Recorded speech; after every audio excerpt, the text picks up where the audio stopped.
Graça e paz, Igreja do Deus Vivo. Hoje, 1º de outubro, a igreja segue. Graças. Isso aí, estamos com o Senhor Deus e Deus tem nos ajudado a cada momento da nossa existência. Quero dar boas-vindas a você que nos assiste em casa, a você que está conosco nesta noite na casa do Senhor, em especial o nosso quarteto, que Deus esteja abençoando a vida de vocês, os nossos visitantes que estão conosco hoje, e que esta noite continue sendo uma noite especial para todos nós. Amém? Vamos nos colocar em pé mais uma vez, só um pouquinho. Abra a palavra do Senhor lá em Jonas 4, nosso tema proposto, quão diferente o Senhor é de nós. Graças a Deus. Quão diferente o Senhor, o nosso Deus, é de nós. Senhor, a Tua palavra está aberta diante do Teu povo. Jesus, estamos na total dependência do Senhor nesta noite. Precisamos ouvir a Tua voz. Somos carentes, Deus. A nossa carência se dá a nossas limitações. Por isso nós precisamos do complemento especial do Espírito Santo de Deus. Porque tudo que nós queremos, Deus, é sermos fiéis à Tua palavra. Tudo que nós desejamos, que cada coração aqui presente, aqueles que nos ouvem em casa, nos assiste, também receba, Deus, em particular, a palavra que vem do Senhor. E esta palavra, Deus, venha provocar efeitos que servirão para a Tua glória e virá provocar alegria no arraial do Teu povo. Pai, olha para nós. Contudo, eu peço que o Senhor retire do nosso coração, da nossa mente, qualquer inquietação, qualquer preocupação.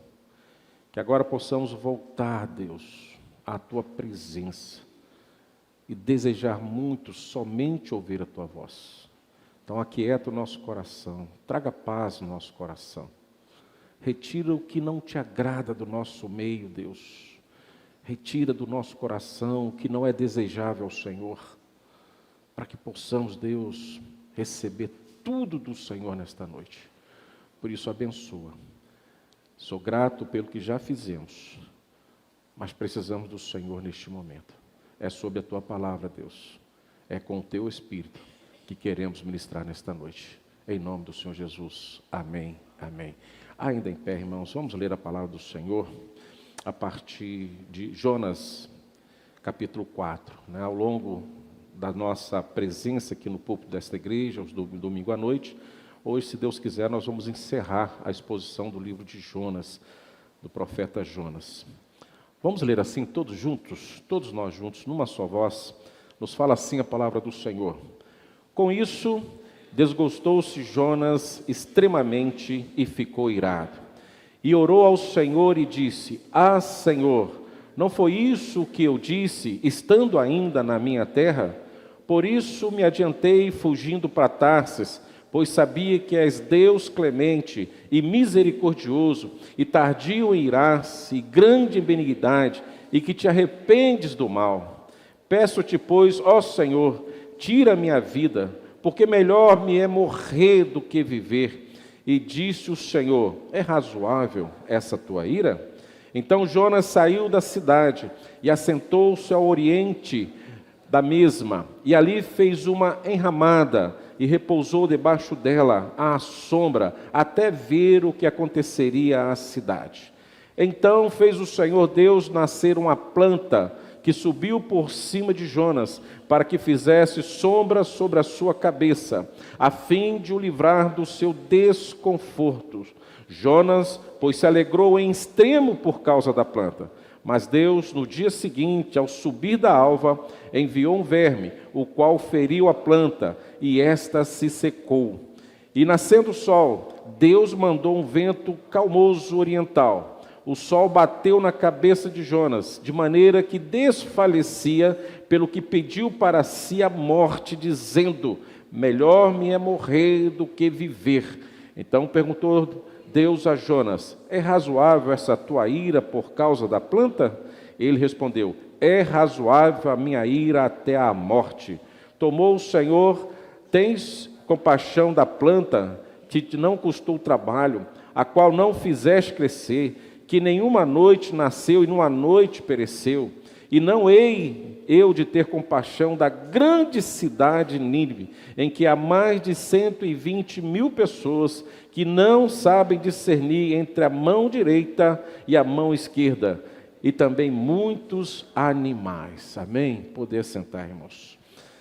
Nós estamos caminhando pelo livro menor, pelo profeta menor Jonas, e quando nós começamos essa caminhada, nós fizemos uma observação à igreja, dizendo, particularmente, que Jonas é o meu profeta favorito, porque ele se assemelha muito a nós, ele é muito próximo de nós, e consecutivamente, por ele ser tão próximo de nós, tão parecido conosco, e essa aparência com o ser humano, com as nossas atitudes, é que nos faz ser totalmente diferente de Deus, e graças a Deus.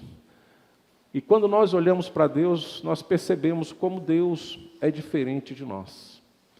E feliz é o homem, feliz é a mulher, que tem essa percepção de que Deus não é semelhante a nós. Ele é muito diferente. E eu fico assim maravilhado, e eu fico feliz por saber disso, que Deus é plenamente diferente da minha pessoa, do meu comportamento, do meu pensamento, dos meus gestos, das minhas atitudes. Eu não sei se eu renderia glórias e seria perfeitamente submisso a um Deus que tivesse os mesmos pensamentos que eu tenho, os mesmos desejos que eu tenho, as mesmas vontades que eu tenho, a percepção que eu tenho da vida e das pessoas. Não sei se eu seria feliz com esse Deus.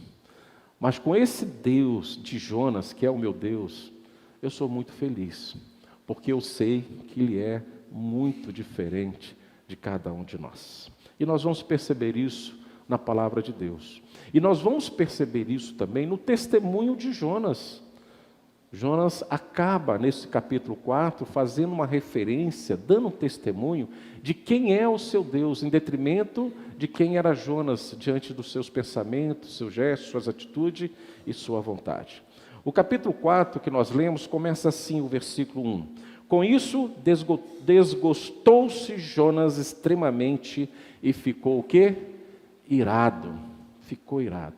Estava desgostoso e irado. Por quê? Volta um pouquinho no capítulo 3. Você precisa saber a verdadeira razão que levou Jonas a estar irado com Deus. Desgostoso de Deus. Olha, leia comigo. O versículo 9, aliás, a partir do verso 8 do capítulo 3 até o 10. Mas sejam cobertos de pano e de saco, tanto os homens como os animais, e clamarão fortemente a Deus, e se converterão cada um do seu mau caminho, e da violência que há em suas mãos. Versículo 9.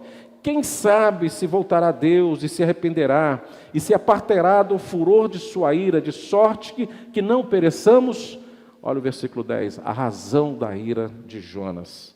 Viu Deus o que fizeram, como se converteram do seu mau caminho, e Deus se arrependeu do mal que tinha dito e que lhe faria e não fez. Por que Jonas estava irado com Deus? Por que ele estava desgostoso com Deus? Porque Deus simplesmente no seu coração estendeu a redenção, estendeu a salvação a um povo gentil. Um povo extremamente pecador, um povo extremamente idólatra, um povo pagão por natureza, e não somente nesses conceitos, um povo extremamente violento, cruel com os seus inimigos, que habitava numa cidade extremamente fortificada, uma cidade que era referência para a época, capital da Assíria, uma cidade grandiosa, com a população numerosa, uma cidade suntuosa para aquele tempo, onde as suas muralhas, por cima dela poderiam caminhar e circular 2 carruagens. Havia colunas, mais de 800 colunas firmadas sobre aquelas muralhas.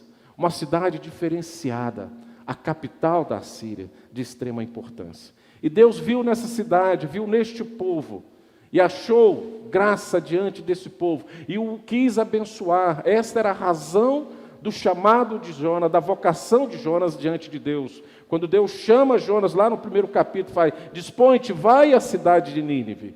E só esse chamado de Deus, essa convocação de Deus, esse comissionado de Jonas por parte de Deus, fez com que já no primeiro momento Jonas não estivesse mais satisfeito com o Senhor. Estava resoluto, decidido a não obedecer a Deus. E ele vai usar das suas estratégias. Ele vai fazer com que a sua habilidade humana pudesse obter algum sucesso diante da soberania e da vontade do Deus Criador de todas as coisas. Quantas vezes nós ficamos iludidos nisso? Achando que nós podemos superar a vontade de Deus. Achando que nós podemos pegar Deus e fazer como uma vara, envergá-lo, envergá-lo, envergá-lo, até que possamos quebrá-lo e dizer: viu, eu convenci o meu Deus e ele obedeceu a minha vontade. Quantos de nós somos muitas vezes atraídos por este pensamento errôneo, pecaminoso, de não compreender e não perceber a grandeza de Deus, e achando que nós temos, por gestos e atitudes, até mesmo por pirraça, mudar a vontade de Deus. E Jonas vai fazer algo que, no seu pensamento, Deus estaria desistindo dele e colocando outro profeta para ir pregar em Nínive. Então ele foge da presença de Deus. Mas Deus queria Jonas. Deus comissionou Jonas. E Deus foi atrás de Jonas e o trouxe e o comissionou pela segunda vez. Quando ele sai ali do ventre do peixe, é lançado, vomitado na praia, e Deus fala com ele de novo: vai a Nínive. E naquele momento que ele cai na praia, ainda com o seu coração endurecido, ainda contra a vontade de Deus, talvez ainda sentido e talvez mais irado com Deus, porque depois de 3 dias e 3 noites no ventre do peixe, creio que não é um ambiente muito prazeroso de permanecer. E acredito que quando ele nem cuspido, ele é vomitado na praia pelo peixe, acredito que a sua aparência, o seu corpo, o seu estado de higiene não era assim tão agradável. Então imagine como este homem foi colocado por Deus ali na praia, e novamente Deus fala assim: vai a Nínive. E ele tem que andar ali da onde ele ficou da praia até Nínive, caminhar, acredite, 800 quilômetros até Nínive. Quando ele chega em Nínive, ele chega extremamente exausto, revoltado, irado. Talvez nesses 800 quilômetros ele foi meditando sobre esse propósito de Deus, e talvez tentando achar ali como Deus seria incoerente, como Deus não seria assim um Deus tão perfeito e amoroso para com o seu povo, porque o seu povo naquele momento estava vivendo ali, e Jonas era profeta das 10 tribos do norte. E ali Jeroboão II governava, vivia uma prosperidade, mas também vivia a arrogância e os feitos daquele rei que não agradava a Deus e não agradava o povo. Então ele deveria estar pensando: por que então o Senhor não me manda Jeroboão? E ali prejudica ele, maltrata ele, penaliza ele, mas salva o teu próprio povo, enquanto o Senhor se preocupa com o povo pagão, um povo que não pertence à nossa geração. Ele chega a Nínive, e o texto diz no capítulo 3, que ele chega ali, uma cidade grande, e começa a pregar um sermão de 6 palavras: ainda 40 dias, e Nínive será subvertida. Uma cidade que ele poderia percorrer em 3 dias, ele percorre em 1 dia. E olha que ele tinha ainda uma data, um prazo estipulado por Deus, que lhe daria uma tranquilidade para pregar a palavra de arrependimento a Nínive com tranquilidade. Poderia levar ali 10, 15 dias, porque Deus falou ainda 40 dias. Então havia uma contagem regressiva para Nínive, mas ele apressado, inconformado, e como o primeiro versículo diz, desgostoso, sem prazer em si mesmo, na vida, sem prazer no seu Deus, irado com este Deus, ele faz essa caminhada em um dia, irado, revoltado com Deus. Mas olha o que acontece no versículo seguinte, e orou ao Senhor. Você já parou para pensar que muitas pessoas, ou você já ouviu isso, que quando está num dia muito ruim, você diz, do jeito que eu estou hoje, não consigo nem orar. Você já viu alguém falar assim?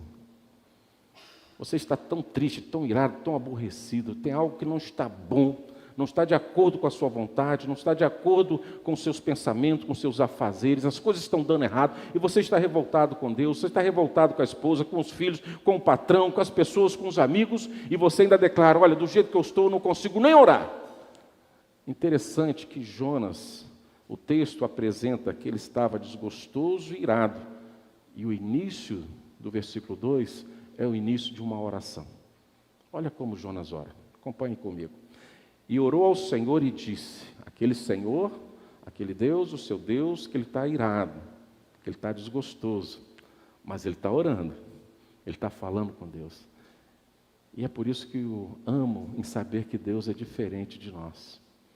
Você conseguiria ouvir uma pessoa que está extremamente irado com você? Você conseguiria parar para atender uma pessoa que você está profundamente desgostado, desgostoso, triste, aborrecido com essa pessoa? Você teria um espaço na sua agenda para receber essa pessoa, para ouvi-la? Acredito que não. Você iria, aí sim, empreender fugas para não aparecer diante daquela pessoa que você está profundamente percebendo que está irado e revoltado contigo. Por isso que eu amo meu Deus, Ele é diferente de nós. Percebendo a ira, percebendo o desgosto, o aborrecimento de Jonas, Deus para ouvir a oração de Jonas. E Jonas ora assim, ao Senhor e disse, Senhor, não foi isso que eu disse, estando ainda na minha terra? Ou seja, eu te falei, Senhor. Nos parece que essa conversa que ele teve com Deus, a palavra de Deus não registra, mas nos leva a perceber que ele estava dando conselho a Deus. Olha, Deus, não deixa eu ir lá não. Sabe por quê? Eu não gosto daquele povo, ninguém aqui de Judá, de Jerusalém, ninguém aqui gosta desse povo. O reino do norte tem pavor desse povo, tem medo dele, tem receio. A fama deles não nos agrada, não queremos nenhuma proximidade dele. E olha, como eu sei que o Senhor é misericordioso, como o Senhor é soberano, como o Senhor tem domínio sobre todas as coisas, olha, vai que eu pregue lá e o Senhor se arrependa do mal. O que eu quero mesmo, Senhor, meu Deus, é que o Senhor queime aquele povo. O que eu desejo mesmo, se o Senhor me permite ser aberto, eu quero que Nínive se transforme numa Sodoma e Gomorra. E se isso não for suficiente, que lá também caia um dilúvio. Pronto, acabou. É assim que eu quero. Talvez essa conversa foi assim com Deus. O coração de Jonas, nessa conversa que a Bíblia não registra, talvez fosse nesse sentido, porque ele está dizendo exatamente, Senhor, não foi isso que eu te disse, ok, se eu pregar lá, aquele povo vai se arrepender. Uma vez se arrependendo, ele se transforma filho de Deus, irmãos nossos, e é isso que eu não quero. Mas Deus falou, mas eu quero que você pregue. Eu quero que você vá. Por isso me adiantei, aí ele vai justificar, por isso me adiantei para Tarsis, pois sabia que és Deus clemente, aí ele começa, pois sabia que és Deus clemente, misericordioso, tardio em irar-se, grande em benignidade, e que se arrepende do mal.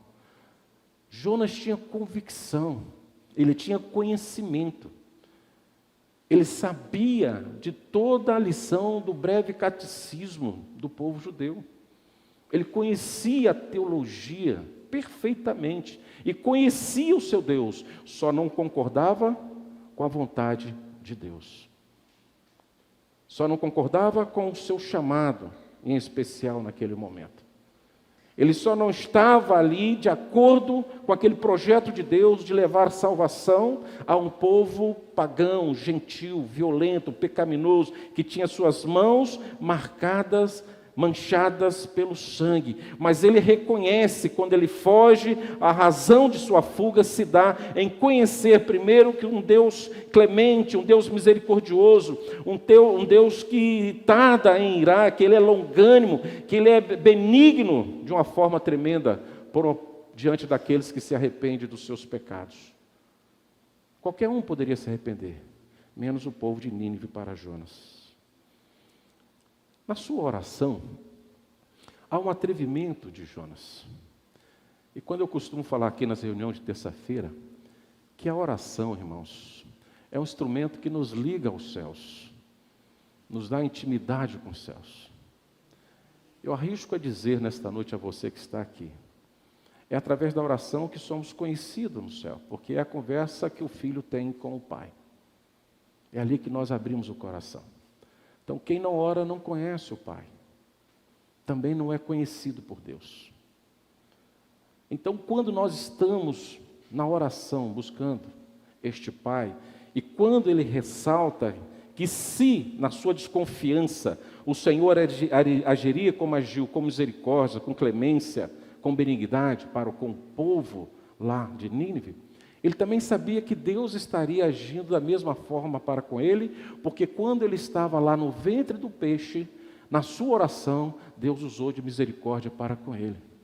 Quando ele foi lançado ao mar, que deveria morrer, Deus provideu um peixe para que a sua vida fosse o quê? Preservada. Deus é misericordioso, ele sabia disso. Ele sabia com quem estava lidando.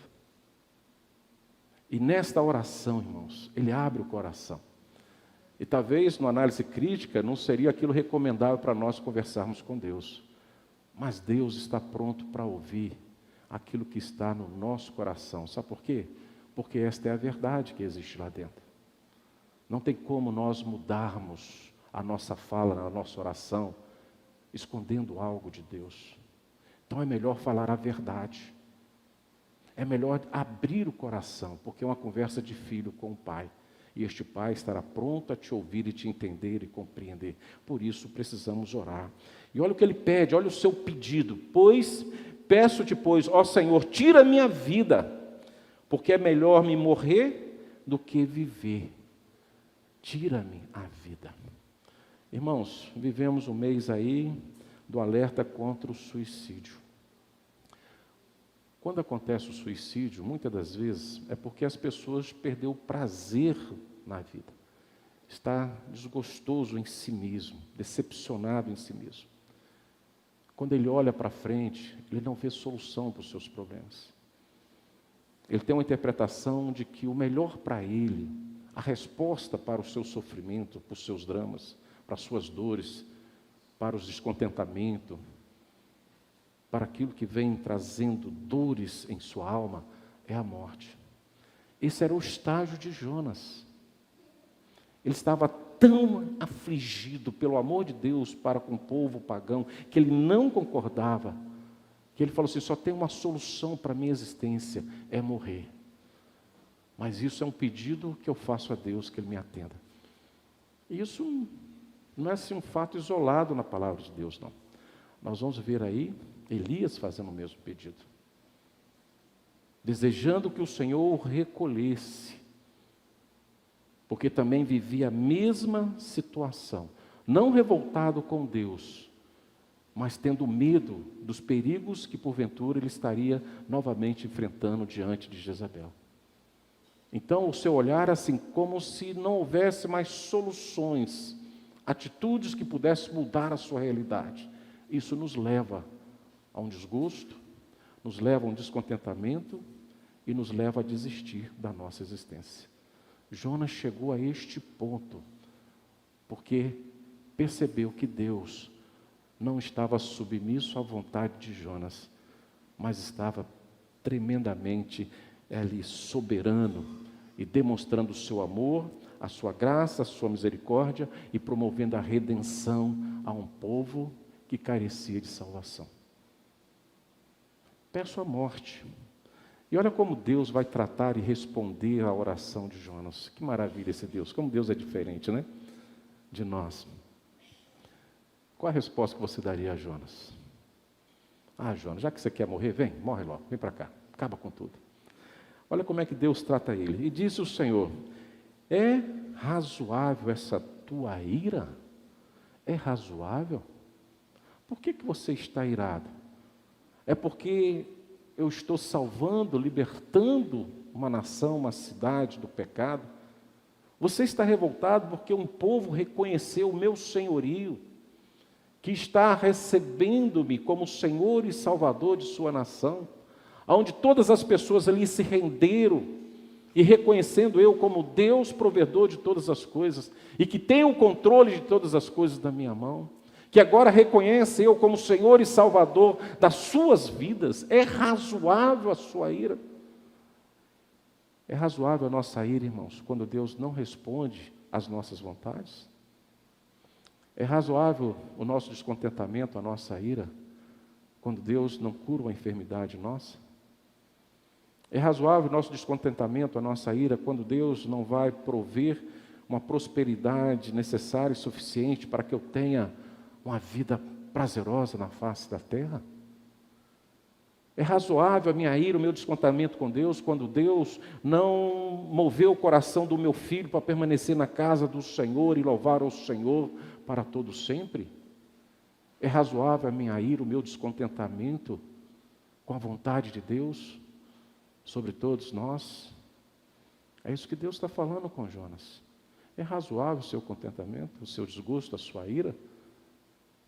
Porque eu achei graça diante do arrependimento daquele povo e os perdoei de todos os seus pecados. Aonde haveria morte, agora há vida. Aonde haveria condenação, agora há salvação. É razoável, Jonas, a sua ira? Porque eu não estou aqui submetendo a tua vontade. Muitas vezes Deus não realiza a nossa vontade. E muitas vezes, sem perceber, nos comportamos semelhante a Jonas. Queremos que Deus se submete sempre à minha vontade. A minha vontade é a verdade que Deus tem que seguir e obedecer.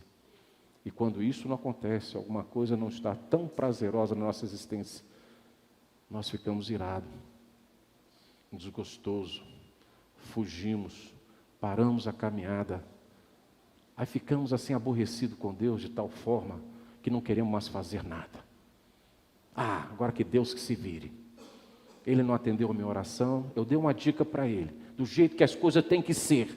Já que ele não obedeceu, não seguiu a minha orientação, o meu conselho, agora ele que se vire. Se ele quiser salvar minha família, que salve, não estou nem aí. Se ele quiser mudar a história da minha igreja, do povo de Deus, que ele mude, eu não estou nem aí. Porque ele não faz as coisas como eu quero. Não faz as coisas como eu quero.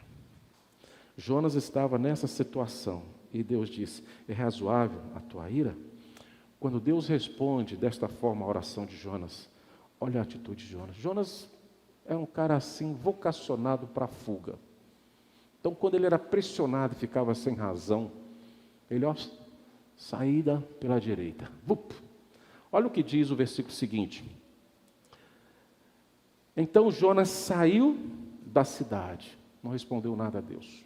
Não sei nem se ele falou amém na oração dele. Quando ele viu a resposta de Deus, ele saiu.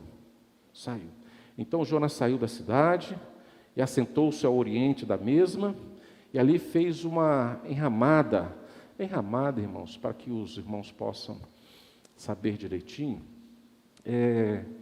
Naquela região ali de Nínive, devido à temperatura muito alta, diferenciada, então era muito difícil viver e ter assim uma certa condição boa de viver ali. Ele precisava se preparar para viver. Mas no seu coração ele achava que de algum modo Deus iria mudar aquela conversa e iria destruir Nínive. Então, se nós formos perceber aqui que ele tinha 40 dias para pregar, e em 40 dias ele resumiu em quantos dias sobrou para que a justiça de Deus, se fosse feita, aconteceria? 39 dias seguidos. Então ele vai construir uma enramada. O que é enramada? O povo judeu tem uma festa conhecida como Tabernáculos. E por Jonas ser judeu e participar dessa festa, eles iam nessa festa e ali eram construídas cabanas, em lembrança quando eles caminhavam pelo deserto. E constantemente, quando Deus parava o povo, eles tinham que montar as suas barracas, as suas cabanas, para ficar ali até Deus falar assim, desmonta tudo e segue de novo. Então, todo judeu sabe construir uma barraquinha. Cá entre nós, um abrigo. Então, ali naquela região tinha o material que ele precisava. Como ele sabia construir, por ser judeu, o que ele faz? Quer saber? Eu vou subir ali, no lugar que eu tenho uma visão privilegiada da cidade, e já que eu não tenho argumento com Deus, quem sabe esse povo não se arrepende mesmo, Deus destrua e eu quero assistir de camarote. Ele construiu um camarote para ver a sentença de Deus sobre a cidade. Ficou ali, construiu essa ramada ali, ficou ali. E repousou, tranquilo. Jonas também, ele assim, expert em fugir, né, da presença de Deus, e muito tranquilo para descansar diante de Deus, né? Mesmo fugindo de Deus, na desobediência de Deus, ele consegue ficar tranquilo diante de Deus. Meus irmãos, como ele é parecido conosco, né? Depois de um dia que nós muitas vezes desobedecemos a Deus, não fizemos o que Deus determinou para nós, caímos na desobediência, hoje com certeza nós vamos chegar em casa, vamos ali adentrar na nossa enramada, na nossa tenda que Deus proveu para nós, talvez a gente até ore, não sei, e vamos dormir tranquilamente até amanhã, esperando a misericórdia do Senhor, sem nenhum constrangimento. Talvez muitos de nós vão olhar para o céu e falar assim, valeu, hein, tchau, até amanhã, fui. Jonas era assim, semelhante a nós. No cúmulo da desobediência, no cúmulo de não fazer a vontade de Deus, nem desejar que Deus fosse misericordioso, gracioso para um povo pagão, um povo pecador, ele não se dá por vencido, ele tem uma consciência cauterizada pela tranquilidade de assumir os seus erros sem dificuldade nenhuma, sem constrangimento diante de Deus. E foi assistir, certo de que Deus iria destruir a cidade. E ele se preparou ali. Quando a gente vê a questão da ramada, de uma tenda que ele constrói ali, de uma barraca, uma proteção para o sol, ele estava disposto a ficar ali 39 dias para assistir a destruição de Nínive. Quantos de nós também estamos de pé, atento, desejoso para que alguém quebre a cara? Alguém que já nos fez muito mal, alguém que já nos perseguiu, e que hoje nós construímos a remada e ficamos de longe olhando assim, hoje ele vai se dar mal, hoje ele quebra a cara, tomara, para ele aprender com quem mexeu, aí ele vai me conhecer quem eu sou, desejando o mal para o próximo. Jonas ficou nessa posição, de atalaia do mal, desejando o mal para o próximo. E ficou ali debaixo, até ver o que aconteceria com a cidade. Neste primeiro momento, nós estamos vendo a oração de Jonas, Deus falando com ele, razoável a tua ira, o comportamento de Jonas ainda resistente à vontade de Deus, desejoso que Deus ali destruísse aquela cidade, ele abandona aqueles conceitos, aquela consciência que ele tem de Deus, que é um Deus clemente, que é um Deus misericordioso, tardio em irar, e grande benignidade, que se arrepende do mal. Ele abandona isso e coloca como Deus vingador diante do seu coração. E a partir do verso 6, irmãos, nós vamos ver novamente ali um novo encontro, Deus com o seu profeta. Seu profeta errante, seu profeta em pecado, seu profeta na desobediência, no profeta que quer traduzir a sua ira numa justiça própria, pessoal, independente da vontade de Deus. Olha o versículo 6. Então fez o Senhor Deus, já que ele fez uma tenda, né? Deus deu ali uma melhorada naquela tenda, naquela cabana. Olha que coisa interessante, né? Como é que Deus trata com a gente, mesmo quando nós estamos na desobediência. O Senhor Deus fez nascer uma planta que subiu por cima de Jonas, ou seja, em cima ali da tenda, né, de uma ramada, que traz aqui o texto. Subiu por cima para que fizesse sombra sobre a sua cabeça. E com que finalidade? A fim de livrar dos seus desconfortos. Deus percebeu, mesmo nessa situação, o meu servo desobediente não está muito confortável ali. Não está muito fresco ali. Mas já que ele quer assistir, eu vou providenciar um ambiente perfeito para ele assistir isso aí. Fez crescer uma planta. Planta. Não temos o nome. Assim como não temos o nome do peixe, não temos o nome da planta. Fez crescer uma planta. E essa planta foi por cima da sua cabeça. E ali provocou uma sombra, né? Um ar refrigerado, vindo da parte de Deus. E olha o que acontece quando Jonas percebe essa planta lhe proporcionando um certo conforto em meio a um momento de alta temperatura. Olha o que diz o texto, irmãos. Jonas, pois, se alegrou em extremo. Por qual motivo? Por causa de uma planta. Uma planta. É a única vez no livro de Jonas que você vê ele feliz. Ele não ficou feliz quando Deus falou assim, dispõe-te, vai a Nínive. Não ficou feliz. Ele não ficou feliz quando um grande peixe, providenciado por Deus, o engoliu e preservou a sua vida e depois foi lançado na praia. Não ficou feliz porque não morreu lá. Não estava feliz. Não ficou feliz por receber uma segunda oportunidade. Embora muitos dizem que Deus é o Deus da segunda oportunidade, irmãos, não leva isso de uma forma tão extensiva, porque Moisés não teve uma segunda oportunidade. E ele tentou uma segunda oportunidade. E Deus falou, não, você não vai entrar na terra. E Moisés errou apenas uma vez diante de Deus.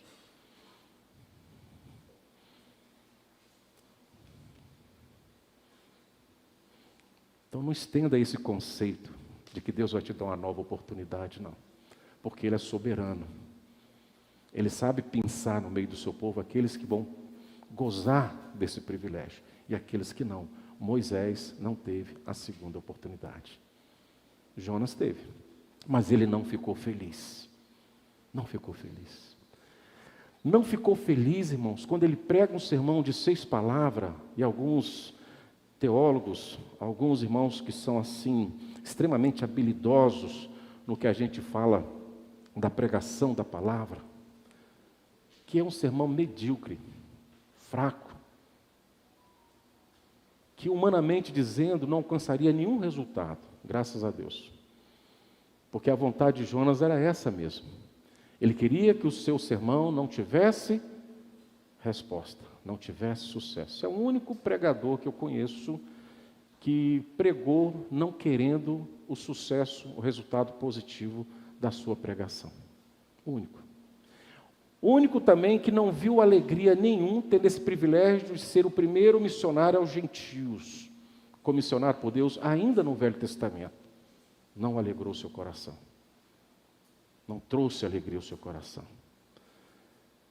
Quando nós trouxemos aqui 1 ou 2 pessoas, 3 pessoas por ano ao batismo, à pública profissão de fé, que alegria que nós temos.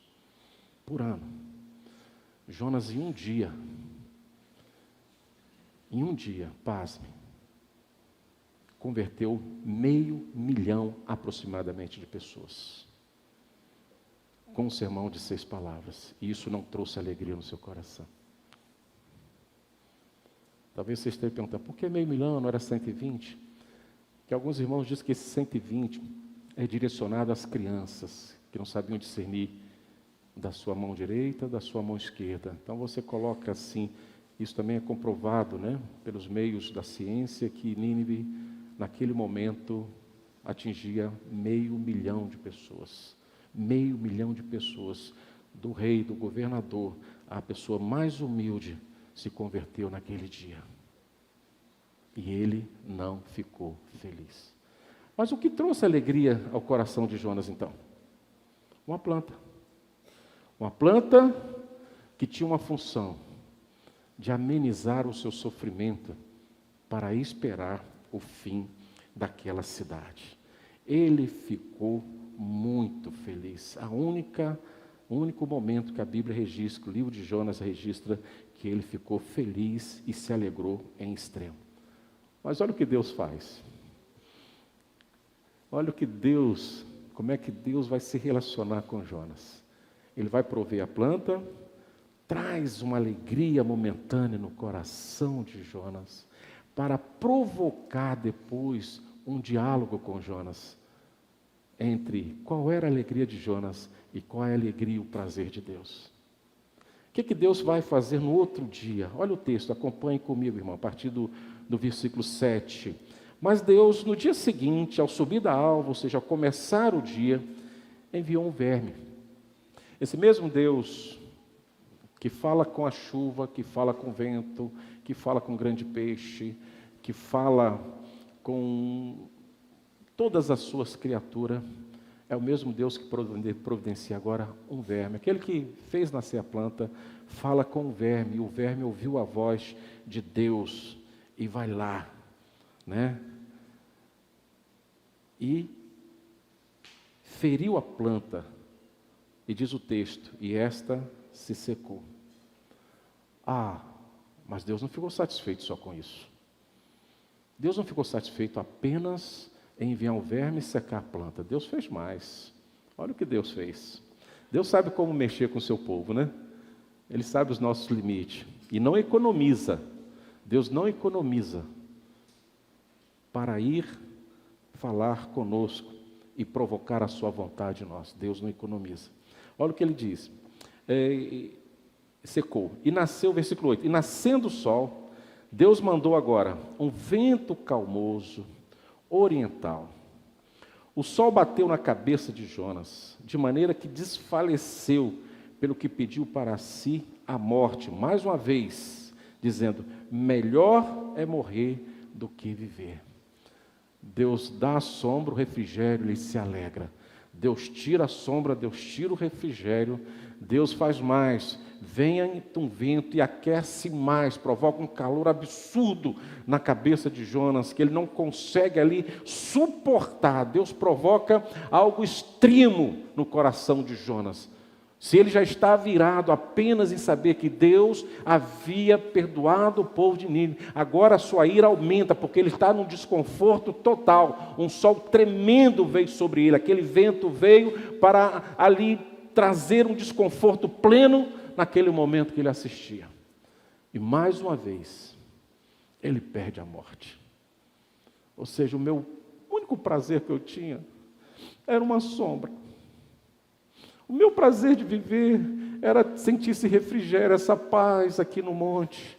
E ainda assistir o fim daquela cidade, tranquilamente, prazerosamente.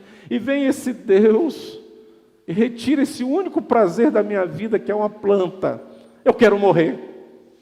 Não suporto mais essa vida. Ninguém me ama, ninguém me quer. Uma planta, irmãos, que ele não fez nada para existir. Deus vai falar com isso. Acompanhe comigo. Após o sol nascer e ele pedir a morte, aí vem Deus e fala. Então perguntou Deus a Jonas novamente. Qual é a pergunta que Deus fala lá atrás? É razoável a tua ira? Deus volta de novo e perguntou Deus a Jonas. É razoável essa tua ira? Agora por causa de uma planta. E Deus ainda vai revelar a ele o porquê. É razoável a tua ira por causa da planta? E ele respondeu, é razoável a minha ira até a morte. Por 3 vezes, neste contexto, Jonas pede a morte, está irado, está desgostoso, não quer viver, não quer existir, para contemplar a bênção do Senhor sobre os pecadores. Que homem é esse? Que profeta é esse? Que profeta errante é este? Que ele não tem prazer na vontade de Deus. Que ele não tem prazer no objetivo de Deus, que é salvar o pecador. Que homem é esse? E por 3 vezes ele clama pela morte e diz, é razoável sim a minha ira até a morte. Aí Deus fala com ele, versículo 10. Tomou o Senhor, tem compaixão na planta que não te custou trabalho, Trabalho lhe custou pregar a palavra, mesmo que fosse por um dia. Trabalho custou ele andar 800 quilômetros a pé até Nínive. Isso foi trabalho. Mas a planta não.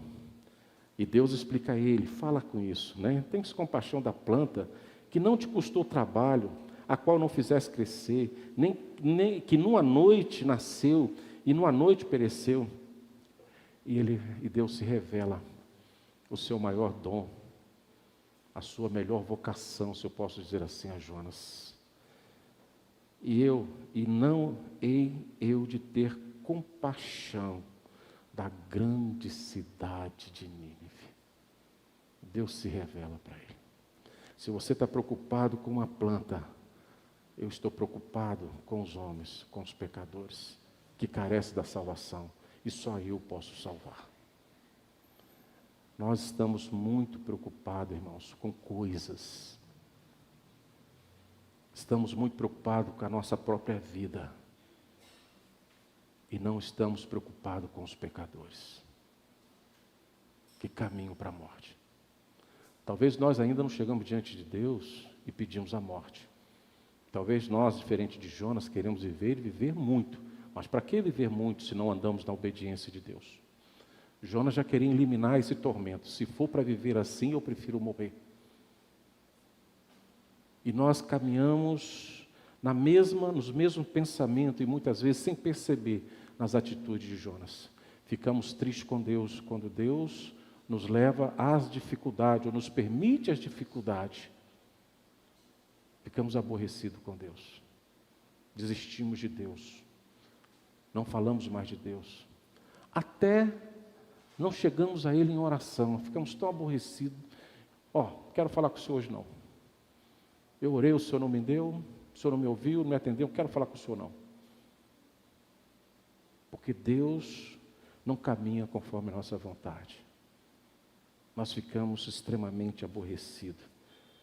Mas Deus, irmãos, Ele tem tanta compaixão dos ninivitas, como tinha compaixão de Jonas, como tem compaixão de cada um de nós, em toda a nossa existência. Porque Ele é Deus, e é um Deus completamente diferente de nós. Esse texto termina assim: E não hei de ter eu compaixão da grande cidade de Nínive, em que há mais de 120.000 pessoas que não sabem discernir entre a mão direita e a mão esquerda, e também muitos animais. Irmãos, diante de tudo isto que o livro de Jonas nos fez conhecer ao longo desses dias, de tantos milagres, de tanta manifestação do Senhor Deus, eu quero encerrar essa série de exposição do livro de Jonas, 4 capítulos apenas, dizendo para a igreja aonde eu reconheço o maior milagre de Deus aqui no livro de Jonas. Nós vamos ver aqui que o maior milagre registrado no livro é o fato de Deus poder usar um missionário tão obstinado e errante. Este é o maior milagre de Deus. Não vejo o milagre, o mar agitar o vento forte, como maior do que esse. Não vejo um grande peixe engolindo e preservando a vida de Jonas até vomitá-lo na praia, como um grande milagre em relação a esse. Não vejo o milagre da planta nascer e morrer, do verme ouvir a voz de Deus e obedecer, como maior milagre do que esse. O maior milagre registrado no livro de Jonas é o fato de Deus poder usar um missionário tão obstinado e errante. E eu explico por quê. Deus usa pessoas imperfeitas. Por quê? Se não fosse assim, Ele não poderia usar ninguém além de si mesmo, além de si próprio.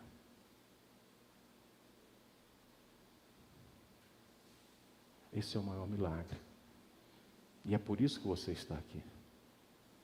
Porque Deus quer usar você, do jeito que você é. Pessoas imperfeitas, carentes da graça de Deus.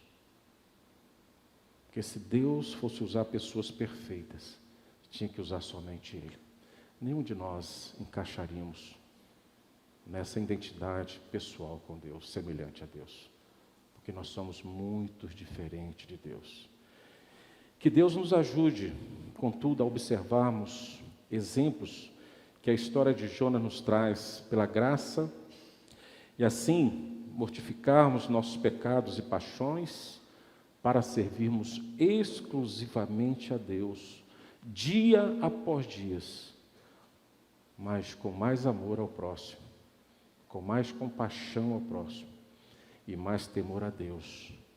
E orando para que Deus alegre o nosso coração, não pelo que Ele tem nos dado para a nossa existência, mas pelo que Ele tem nos vocacionado para realizar a sua vontade, levando a sua palavra aos pecadores que necessitam de salvação em Cristo Jesus. E para isso Ele te comissionou, para isso Ele te chamou, para que sejamos nós, boca de Deus, mensageiros de Deus, àqueles que precisam ser salvos em Cristo Jesus, irmãos. É você, somos nós, que hoje somos comissionados à semelhança de Jonas para levar essa palavra a todas as criaturas. O maior milagre de Deus está diante dos meus olhos, é você. É você que está aqui hoje. Você, para mim, é o maior milagre. Antes errante, pecador, miserável, destinado à morte ou ao inferno. Mas Deus olhou para você, teve compaixão, teve misericórdia, te amou, te preservou, foi longânimo para contigo e se arrependeu em Cristo de todo o mal que Ele tinha planejado para mim e para você, por causa dos nossos pecados. E hoje nós estamos aqui para agradecê-lo, para louvá-lo e dizer: eis-me aqui, envia-me a mim. Quem sabe nós precisamos ser um pouco mais sinceros, como Isaías. Ah, Senhor, eu aceito o teu chamado.